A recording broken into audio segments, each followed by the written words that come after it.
malupit. Malupit! Ayan na! Back to the ball game! Ito, alam mo, briefing ko, may action Jackson to kagad eh. Alam mo bakit? Bunny Nolan yan eh. Yang dalawang yan, gigil na gigil yan magpindot. Ito yung literal na Maginit Jackson. Sa totoo lang, tingin ng dalawa sa kanina game number, check ping yun eh. Parang wala kasing nangyari. Ito kanina 11 minutes po tayo nagkaroon ng first blood. Tama. What could be the number? The time stamp.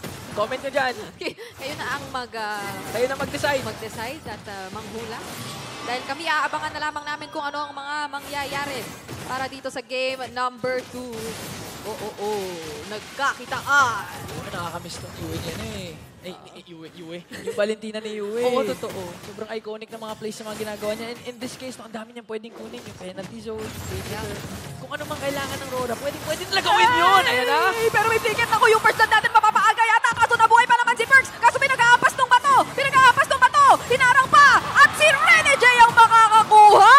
Napakasakit na ngayon ni Hitman. Makakaisa ngayon ng Aurora. MLBB, very contrast to what happened nung game number 1 dahil this time may action ka agad. At mapupunta pa sa kamay ni Rene J. Oy!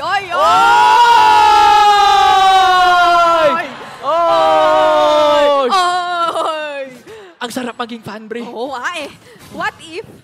What if manood na? What if? At eto na nga, babalik tayo dahil hindi naman namin gawin yung pwedeng gawin yung what if namin. Di pwede. Kanina, si Rene J yung isa sa mga may kasalanan ba't walang namamatay dahil sa mga guide win. Ngayon siya yung rason bakit may namatay 1 minute in pa lang. Chinarge na eh. Chinarge na yung power of nature eh. Eto ang bato. Oo eh. Ding! Ang bato! Hindi raw muna makakapag-drive-through si Demon Kite with the cables. Nakuha ni MP The King. Ika nga daw ni Midnight kanina, The New King dito. The New King. Sa Blacklist International. Pero kinakailangan niya munang isolidify at paigtingin ang kanyang kinatatayuan. Dahil ngayon ay sila ang nasa kalugian. At dahil nga doon sa napakagandang simula ng Aurora MLBB, tingnan mo naman kung gaano nakatapang ngayon si Rene J. Diba sumisilip-silip na lang siya dito. Wala siyang pake. Hindi siya takot kahit kanino. Kahit hampas siya doon. Oo, kahit kay outplay. Okay, importante ito note dito si Yue. Frigidaire yung kinuha niya. Yung Frigid Glacier Okay. So pwedeng i-combo yun sa Wild Charge. Tapos habang nag-Wild Charge, kinakasan na yung Frigidaire. Tapos nakikita agad si Percy, pero eto nga, sabi ni Percy, eto na lang, bigyan natin, kaso may wild charge para makalayo. Ngayon si Demon kahit makakahanap pa ng target dito, it's going to be Haji! That's gonna fall! Nailapag pa naman yung Frigid Glacier, pero hindi na ipagpapatuloy ng Blacklist. Napakabilis ng kamay naman doon ni Demon Guy as he takes down another. At nakatakas pa nga si Rene J. So yung plano na gusto gawin ng Aurora na talagang mag-provide ng vision, mag-zone out, i-outplace doon yung Black. Grabe! Bakit? Grabe! Grabe dito! Ang ating mga nakikita. Dahil nga naman, kung ikaw ang Blacklist, parang perfect opportunity na yun eh, no? Wala nang immune dito si Rene J. Nagamitan mo na ng ejector. Wild-charge mo na at lahat-lahat. Kaso, natapatan. Ay, unstoppable force pala. Siya pala ang nag-wild charge. Natapatan eh. Kasi ang problema kasi, pag binato ka nga ng bato, kailangan may bato ng tinapay. Ang problema sa first, binato niya bato din eh. Kaya sila din yung nadali. Napakahirap pala ng sitwasyon ngayon. Pag binato ni Perk si Rene J, bumawi tuloy si Rora. Kailangan nilang piliin na maigi kung sino yung mga targets na kanilang gagamitan, yung mga ganoong klase ng setup skills kasi napakaraming pambawi dito ng Aurora MLBB. At bakit ba tuwing pupunta tayo dito ay nagre-recall si Domeng at Outplay? Intense, talagang pagalingan. Talaga yung dalawang kumanan dito! Literal na ginugulan na naman tayo pero mabubuhay may Atas Perks. Frigid Glacier na ilapag. Demon kahit napatumba na. At nandito na naman yung penalty zone mula kay Lord JM. Rene J susunod dito. MP Daking bumabawi. Isa-isa. Sinachane ang Aurora. Pero makakabuhay pa naman yata sina Edward Nat unless ayun na nga buhay pa! Primal Rat kinasa na nga para makatakas doon but this means Blacklist will have an uncontested turtle this time. At ngayon, may bawi ang mga agents dahil pasa sa kamay nila ang ikalawang turtle. Nagpaparamdam na. Kanina, 11 minutes bago tayo makakita ng unang kill. Pero ngayon, napakaaga at napakarami. Pero hinarangan si Perks na gustong mambalibag. At ngayon, ay mabubuhay pa naman. Pero ngayon, ang Blacklist sabi nila, ito yung time. We need to convert. Pero mapipigilan sila ng Aurora. Si Doming sumasama na ngayon So, pwede na tayo makakita ng matinding clash. But again, going back sa nangyari, na-pick off kasi kagad si Demon Kite. So, Blacklist found an opening na pwede pa sila mag-overextend kasi kulang ng damage dealer yung Aurora at the same time. Hindi na mag-contest yung Aurora ng Turtle. Wala silang jungler eh. Wala nang Retribution holder. So, that was a clear win for Blacklist. At nag-swing na nga yung kanilang gold lead. 1K na, kalamangan ng mga agents. Gets mo naman kita mo yung kagustuhan talaga ni Demon Kite dito na ang pinaka-possible target talaga is Haji. Oo. Pero yung bilis dito ng reaction din ni Haji na nailapag pa niya yung Frigid Glacier, umabot pa siya right before niya ma-proc doon sa kanyang Pride of Ice or even eventually ay tumumba. Malaki ang naging role noon for the other members of Blacklist International. Mas naging kampante na rin si Lord JM na sumunod with the penalty zone at magtuloy-tuloy lang doon sa kanilang nasimulan. And now, Blacklist International pa nga yata, or Aurora MLBB pa nga yata, ang kinakailangang humanap na naman ng buwelo or nung momentum na momentarily ay parang napakawalan at napunta sa side ng Blacklist International. Conceal na naman, hindi tumama doon. Yung ejector, yung initiation na gusto gawin ng Blacklist ay nasayang doon. There's holding naman sila dito sa top lane. Si Doming kakabili lang ng DHS ha. So medyo may kasakitan na yan. Nararamdaman lang nga ng MP the King. Walang nagbibigay ng tore sa ating mga manlalaro. Kanina puro kills. split push. Oh, Ngayon, puro kills, walang tore. so the new question is, anong minute tayo makakakita ng tore na tutumba? Feel ko 11 minutes ulit eh. 11 minutes. Feel ko mauna pa mag-spawn yung Lord bago tayo makakita ng tore takedown eh. Magandang ideya yan. Okay, Demon Kite, may malemping Lord lang. Papasok na nga siya dito para makapwesto. Pero MP the King pati outplay din ha.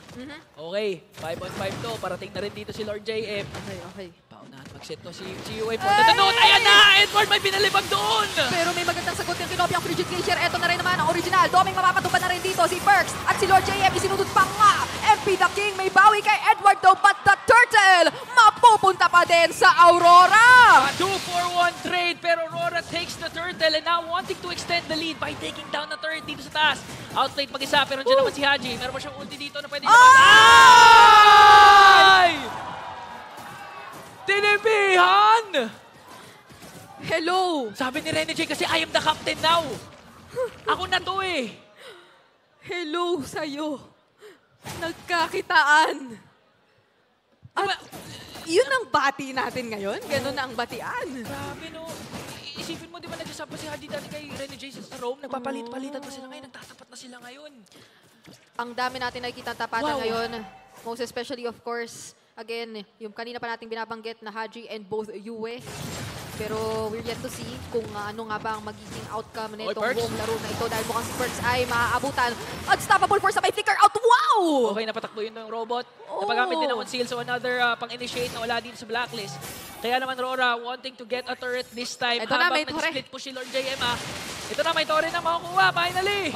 Tigisa sila. Trade kung trade. Yun talaga ang gustong mangyari ng magkabila ang kupuan. Sabay na sabay pa. Sabay na sabay. Tumamba yung mga tore. Okay, nakaka-pick up lang din ni outplay ng Golden Staff dito. Demon Kite, mamataan ba niya kung saan nagtatago si Lord JM? Okay, fast hand. Napakasakit na nga. Cables in, cables out. Lord JM!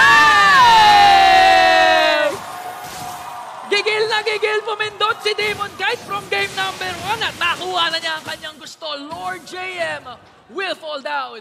Ang bilis. 100 kilometers per second. Ganun kabilis. Mas mabilis pa sa fast. Liniparan. Double, triple, quadruple, cable. Fracture nandoon. Pero makunat yan eh. Si Rene J yan eh. Makunat talaga ngayon at matapang. Hindi lang makunat, matapang na rin si Rene J. As the roamer, as the Grok. Para dito sa labang ito, wala na silang kinakailangan pang hinayangan pa. Mas lalo na may Hunter Strike na si Demon Kite. So yung kasakitan niya na gumuguhit, mas guguhit yan lalo ngayon. Kahit sino actually, kaya na niya i-pick off eh. Nakakaramdam na kahit si Perks mismo eh. Kung nabitin pa siya ng onte, lethal ignition pa naman. Oo, tas si Rene J dito talagang nanggugulap. Kahit sino makita niya, okay eh. Medyo nagkakaroon ng ilangan ngayon, especially if you were Perks. Parang ang hirap pamili ng gagamitin or kukuhain mong target. Napakakulit ng mga players ng Aurora. And by the time they decide to commit on a member, ay ang ganda ng follow-up. Lalo pat yung Frigid Glacier yung kinokopya dito ni Yue. So hindi ka rin sobrang unless mabato mo sa inyo. Pero kahit pa ibato mo sa side nyo, yung target, talagang makakahanap pa rin ng way mag-engage ang Aurora. There's still the wild charge. And all battle spells are up for both of these teams. Kaya etong inaabangan natin na Lord Fight ay literal na pakiramdaman na naman. Si Demon Kite, nasa Demon Kite push siya. Yung tinawag ni Wolf dyan the Demon Kite push, umalis siya ngayon. Pero Aurora still having the high ground on this Lord Pit. Titignan natin kung sino una makaka-setup. Again, may mga setups pa rin na pwede manggaling kay Lord J, pati kay Perks. But the problem remains, Bri, yung sinasabi mo kanina, napakakulit na mga pwede mong hulihin sa Aurora eh. Kahit makakuha ka dyan, isang wild charge lang kay Rene J, pwede nang umikot yung laban. Tapos si Yuen, naka-Predator pa, may Frigid Glacier pa. Oy, practice. Practice lang. Hello lang. Nagpaparamdam lang. Hello lang.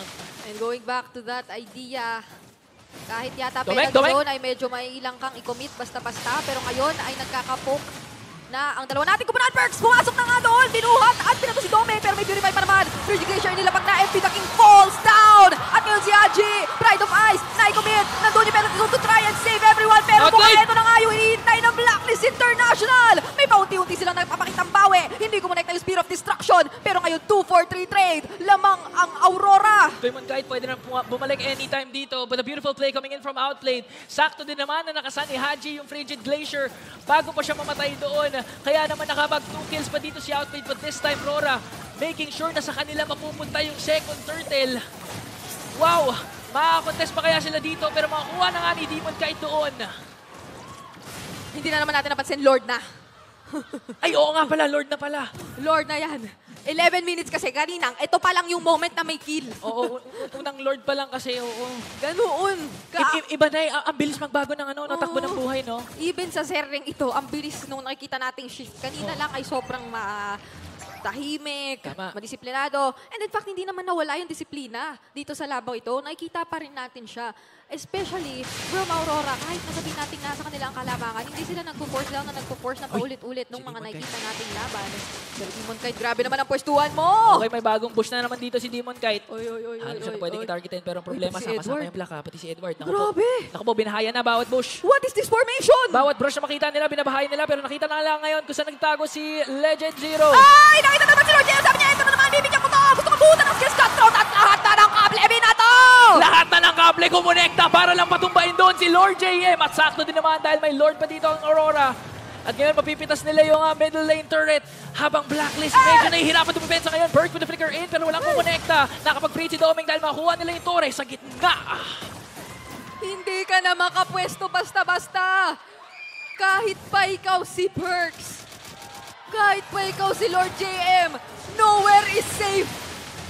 May kakaibang formation na ginagawa yung Aurora. Kinokopya yata nila yung logo. Lahat na nagpapailaw na nga dito yung Aurora. Kaya puro TP eh. Yung logo nila ginagawa nila sa Land of Dawn. Oo, yung pala yung the three dots connecting. The 3 dots connecting. Tapos yung TP pala yung Northern Lights. Yung pala. The Northern Lights. Kaya pala napakaraming TP ng Aurora kasi yun yung Northern Lights. Grabe dito. Naku, isipin mo kahit saan ka pumunta. May Demon Kite. May Demon Kite sa taas, Edward sa baba. Wala ka na mapupuntahan. Kahit tumakas ka pa, habulin ka lang din. Ang top of the force, ginamit na nga at pinato yung bato. Ay, mukhang nandito naman na yung first output. Pero Doming papasok with the blazing duet. Outplayed. Hindi na yata kakayanin dito pero meron pa namang out. At ngayon naman nandun yung penalty zone. Pero kinakailangan na mag-disengage ng Blacklist International. Pero hinarang na naman sila ni Rene J. Yung pader ni Rene J ay naging malaking problema para sa Blacklist International. Pero I also like to commend yung ginawa ni Yue tsaka ni Edward doon. Yue in that time, penalty zone ng kanyang kinopya. Kaya naman hindi nakatakas. Sila Lord JM, sinabayan pa nga ng Earth Shatter. At ngayon, hindi na pinapalabas ng Blacklist, ng Aurora yung Blacklist. Parang pwede ka lumabas pero sigurado ka ba? Parang ganun na yung nangyayari. And if you were Blacklist International, mapapaisip ka na talaga kung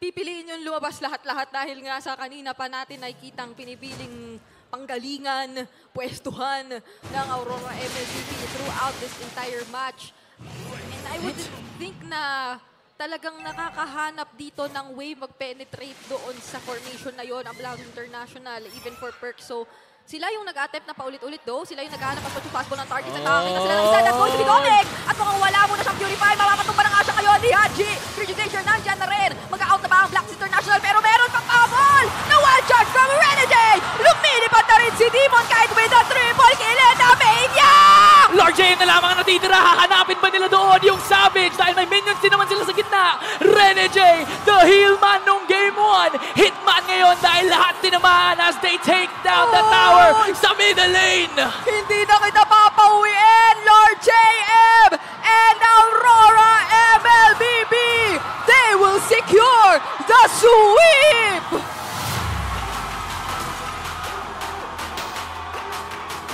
At sinigurado ni Rene J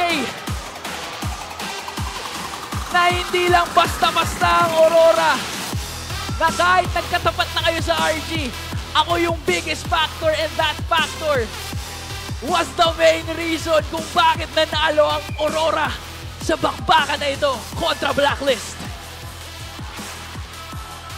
What a way to start the first day of the